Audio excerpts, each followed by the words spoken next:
जिल्हा नियोजनमधील भरघोस निधीमुळे पोलीस विभागात अत्याधुनिकता, पालकमंत्री हसन मुश्रीफ यांचं प्रतिपादन. सुमारे 3.5 कोटी रुपयांच्या अद्ययावत वाहनांचं कोल्हापूर पोलीस दलाला हस्तांतरण. आजच्या आधुनिक काळात गुन्हेगारीत वापरण्यात येणारी वाहनं तसंच शस्त्र यांची तुलना सध्याच्या पोलीस दलातील असणाऱ्या वाहनांबरोबर तसंच शस्त्रांबरोबर केली तर लक्षात येईल की पोलीस विभागाच्या बळकटीकरणाची गरज आहे. यातूनच तत्कालीन अर्थमंत्री तथा उपमुख्यमंत्री अजितदादा पवार यांनी जिल्हा नियोजनमधून पोलीस विभागाला निधी देण्याचं ठरवलं. त्यामुळे खऱ्या अर्थानं राज्यातील पोलीस विभागाचं बळकटीकरण झालं आणि त्यांच्यात अत्याधुनिकता आली असं प्रतिपादन पालकमंत्री हसन मुश्रीफ यांनी केलं.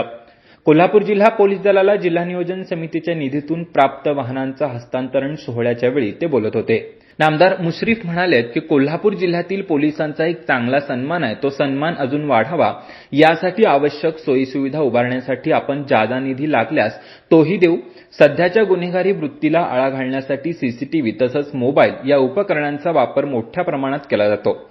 यासाठी ज्या ठिकाणी आवश्यकता आहे त्या निधीची मागणी करा. येत्या महिनाभरात जिल्हा नियोजनमधील उर्वरित निधीतून मंजूर करू असं आश्वासन त्यांनी यावेळी दिलं. कार्यक्रमाची सुरुवात नवीन वाहनांचं पूजन करून झाली. यावेळी पालकमंत्री हसन मुश्रीफ, खासदार धनंजय महाडिक आणि आमदार पी.एन. पाटील यांच्या हस्ते वाहनांच्या चाव्यांचं हस्तांतरण पोलीस दलाला करण्यात आलं. यावेळी खासदार धनंजय महाडिक, पालकमंत्री हसन मुश्रीफ यांनी नवीन बुलेट चालवून वाहनांचं उद्घाटनही केलं. जिल्हा नियोजनकडून 3.6 कोटी रुपयांची मंजुरी होती. त्यातील 84 लाख सध्या पोलीस विभागाला दिले आहेत. उर्वरित निधी याच महिन्यात विस्तारित केला जाणार आहे. त्यातून 11 स्कॉर्पिओ, 6 न्यू बोलेरो, 3 बोलेरो, 2 मोठ्या bus, 1 mini bus, 1 truck, 12 Glamour आणि 4 Bullet, 1 AC dog van Maruti Eeco अशी वाहनं घेणार आहेत.